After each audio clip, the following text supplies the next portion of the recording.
Fragment 4Q204 sits behind climate-controlled glass in the Shrine of the Book, Jerusalem. The parchment measures approximately 9 centimeters wide. Aramaic square script, 1st century BCE. Credentialed researchers only. What it contains is the Watcher narrative, the precise passage the Council of Laodicea voted to suppress in 363 CE. The text describes beings whose faces shine like lightning. Not metaphor, recorded testimony. What Enoch saw does not match a single stained glass window in any church built in the last 500 years. Removed from canon, hidden in Ethiopia. Condemned by Jerome. 3 decisions, 3 centuries, 1 coordinated erasure. The Book of Enoch did not disappear by accident. It was pulled, piece by piece, from the libraries of the early church, and the communities that kept copying it were told they were wrong to do so. Then, 1947 happened. A Bedouin shepherd reached into a cave at Qumran and pulled out something that changed the calculation. Fragment 4Q204 was not alone. At least 11 other Enoch fragments were recovered from Cave 4 alone, manuscripts that had been sealed in dry desert darkness for 2,000 years. 11 fragments. The suppression had not worked. Here is what those manuscripts actually contain. Not allegory, not apocalyptic poetry dressed up for dramatic effect. The Book of Enoch describes angel physiology in precise, repeatable terms. Fire, crystal, lightning, tongues of consuming flame.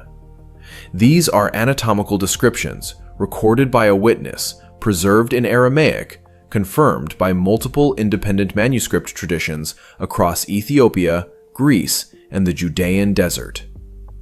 In the next several minutes, you will see what the original Aramaic terms actually mean, what the throne vision records about angelic bodies, and why those descriptions were the first material removed when the canon was being assembled.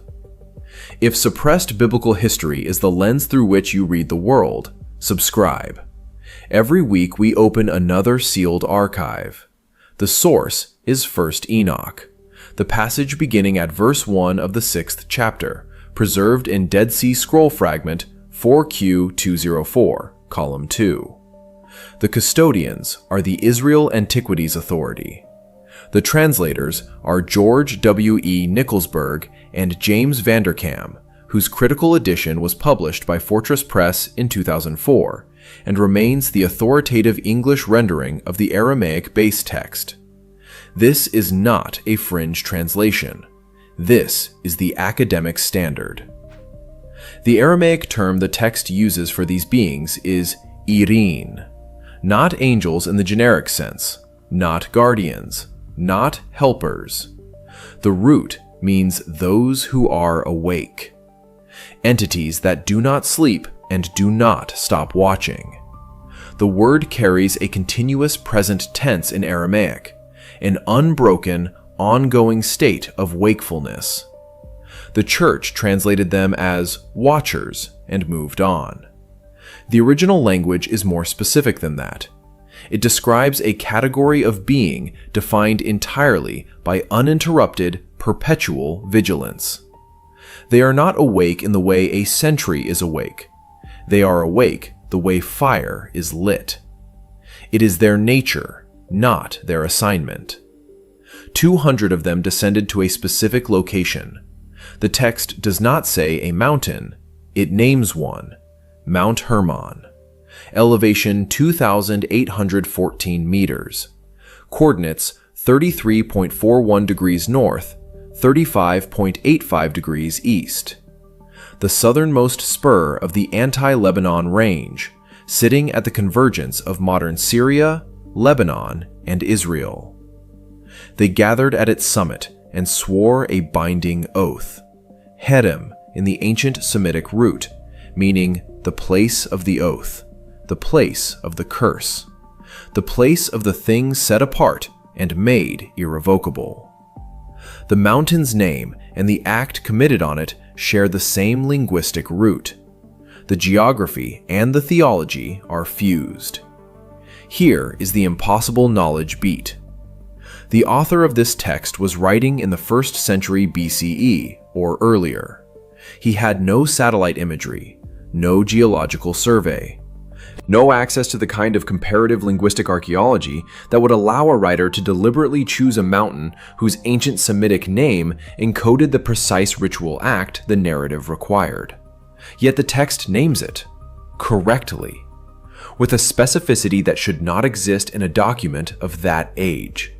Modern geophysical surveys conducted by the Israeli Geological Survey in 1994 confirmed what the text implies without stating it. Mount Hermon sits on a seismically active fault intersection. The ground at that summit is not stable. It shifts. It fractures. It is, in geological terms, a place where the crust of the earth is in a state of ongoing tension, volatile, active, alive in a way that flat terrain is not.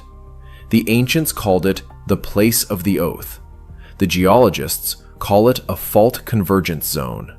The mountain itself is unstable, just as the act sworn upon it was unstable. A binding that the text says broke something in the structure of the created order. The Irene swore their oath and descended. 200 of them. The text records their names. Semjaza led them. Azazel was among them. They came down onto ground that the earth itself had marked as a place of irreversible consequence, and they did what they had agreed to do. The ancients called them the ever-wakeful. Some modern researchers, working in the literature of comparative mythology and interdimensional cosmology, have called them interdimensional sentinels, beings operating across a boundary that human perception cannot directly access. Same beings, different century, different vocabulary, the same location, the same oath, the same 200. And the text says they are still bound there. But what they looked like when they descended, that is what the church spent 3 centuries trying to make sure you would never read. The specific passage comes from 1 Enoch, verses 18 through 23 of the 14th chapter. The source manuscript is Tana 9, held at the monastery complex on Lake Tana in Ethiopia. R.H. Charles produced the first critical English translation in 1912. Michael A. Knibb of Oxford confirmed and refined that translation in 1978. His edition remains the academic standard today. What those 2 scholars were translating was not poetry. It was a physical description. The Ge'ez term at the center of that description is Asat Hayawit, translated literally, living fire. Not symbolic fire, not metaphorical fire. The word Hayawit carries the same root as the word for a living creature.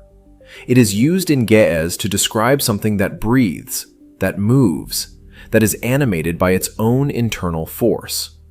Enoch is not saying the throne was surrounded by flame the way a torch surrounds its wick. He is saying the substance itself was alive. And then he gets more specific. He records walls of crystal, a floor of snow, rivers of flame.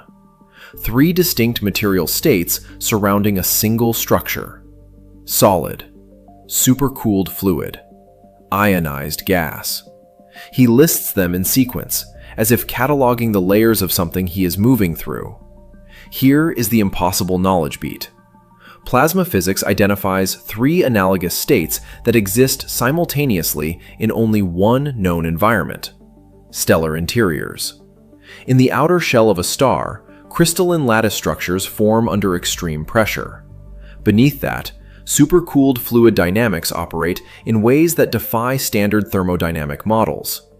At the core, ionized gas reaches temperatures exceeding 15,000 Kelvin.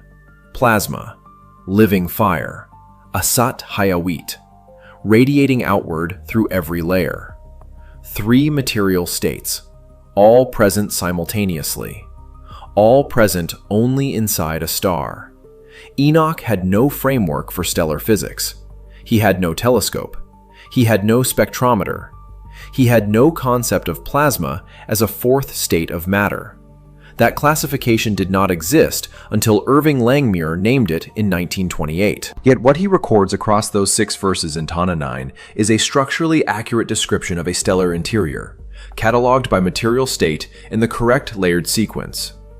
He had no way to know, yet he describes it accurately. The Century Bridge is stark. What astrophysicists now map using instruments launched into solar orbit, the Parker Solar Probe reached within 6.1 million kilometers of the solar surface in 2021, recording exactly these thermal and material gradients. Enoch recorded in manuscript form more than 2,000 years earlier. Same structure, same layered states, different century, different vocabulary. The living fire is not a metaphor. It is a material description that matches the only physical environment where all 3 of his recorded states coexist. And this is where it gets disturbing. Because the beings standing inside that structure, inside the living fire, inside the crystal walls, inside the rivers of flame, are described in the same manuscript with a level of physical specificity that no Renaissance painter ever put on a chapel ceiling. And what Enoch records about their actual physiology is the part the church buried deepest. The physical description of the beings themselves comes from 2 textual sources that cross-confirm each other. First Enoch, verse 1 of the 71st chapter, and the Book of the Watchers, the 40th chapter, preserved in Fragment 4Q201, column 4, recovered from Qumran Cave 1. George Nicholsburg and James Vanderkam produced the critical translation in 2004. That edition is now the scholarly benchmark. What those fragments describe is not a being with a halo and a white robe. The Aramaic term used for the faces of these beings is barak. That is not a translation choice. That is the specific word selected by whoever recorded this description. And barak does not mean glowing. It does not mean radiant. In Aramaic, barak is the instantaneous, blinding discharge of electrical energy. It is the word for lightning. Not the light that follows lightning, the discharge itself. Enoch is not saying their faces were bright. He is saying their faces were the event. The passage then continues with 4 distinct physical attributes recorded in a single sequence. Eyes described as burning lamps, tongues as consuming fire, limbs as columns of light, and a 4th attribute, the full surface of the body, radiating in a manner the text describes as continuous, not intermittent. These are not decorative descriptors. They are physical measurements of something Enoch was observing. Here is where the impossible knowledge beat lands hardest.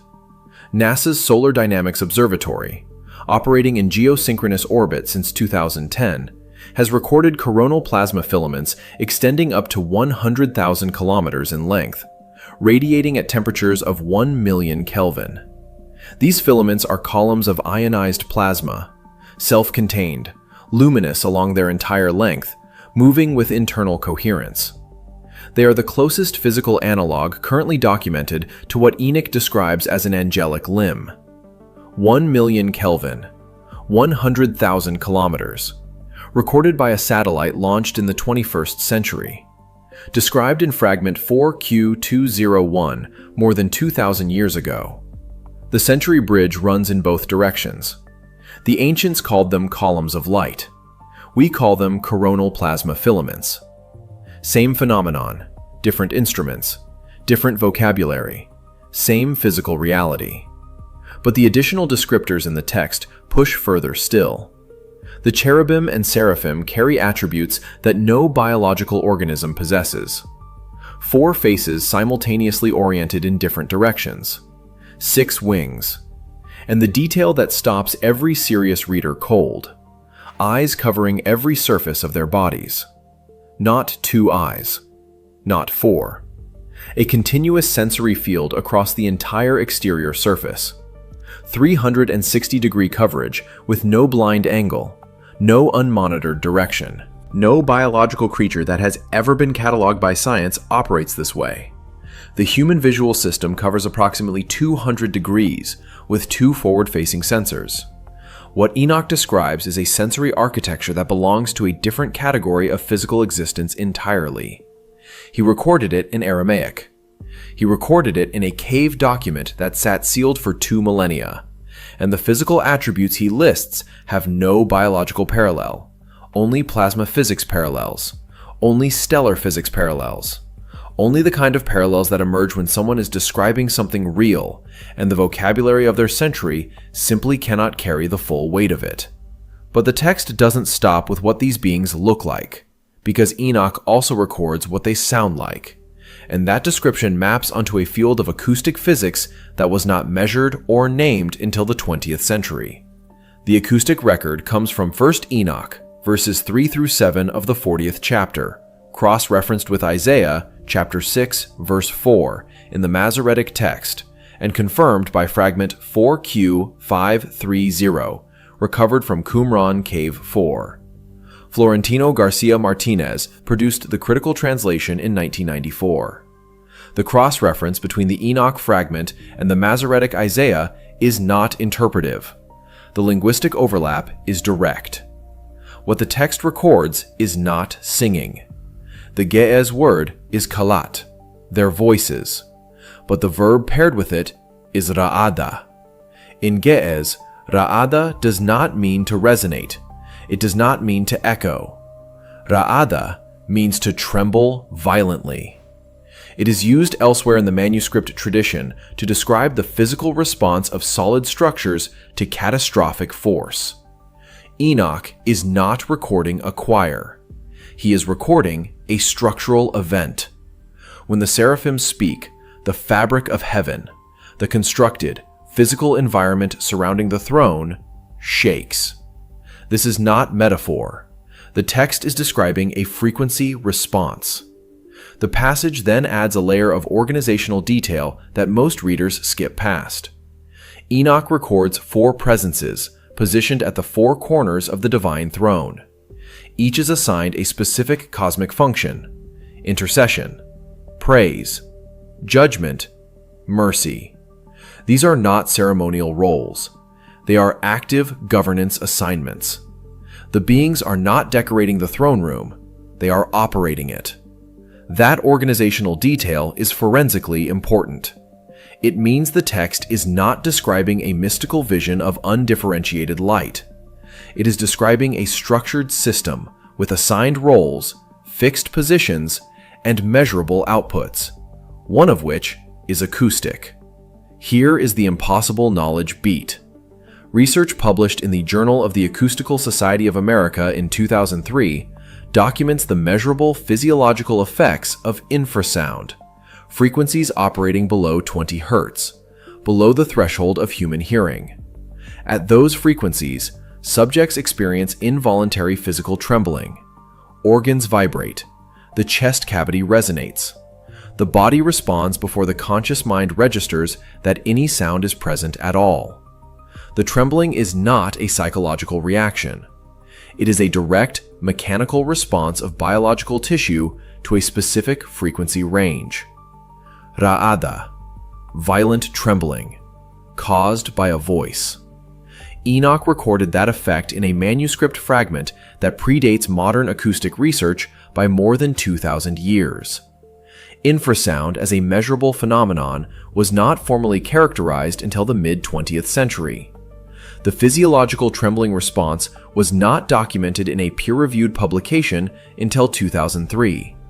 Yet the Ge'ez verb in Fragment 4Q530 captures the precise physical outcome: structural and biological trembling in response to acoustic output, with the same accuracy that a physics paper would use.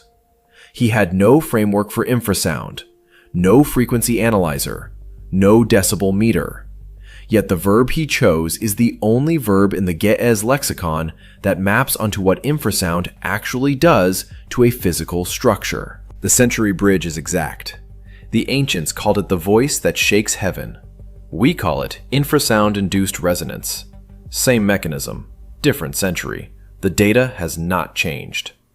And here is what makes this stranger still. The church removed these descriptions. Systematically.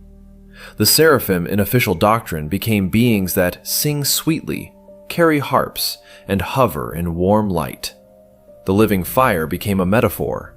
The trembling became reverence. The plasma columns became feathered wings. And the manuscript evidence shows precisely when that replacement happened and which texts were pulled from circulation to make it stick. Fragment 4Q204 sits in the Shrine of the Book, Jerusalem, right now. Cataloged, photographed, publicly searchable in the Leon Levy Dead Sea Scrolls digital library. The suppression has a date, 363 CE, the Council of Laodicea. It has a named critic, Jerome, 405 CE. Both are on record. Every description Enoch preserved, the living fire, the crystal expanse, the lightning faces, the voices that shook heaven, remains in those fragments, unaltered, in the original Aramaic. The church built angels that fit on greeting cards. Enoch recorded something that cannot be domesticated. And in a climate-controlled vault in Jerusalem, that original testimony sits intact, saying something entirely different from what was preached last Sunday. Which description from Enoch's text changes how you understand the spiritual forces recorded in Scripture? Leave that below. If sealed archives matter to you, subscribe. Every week, another suppressed text surfaces.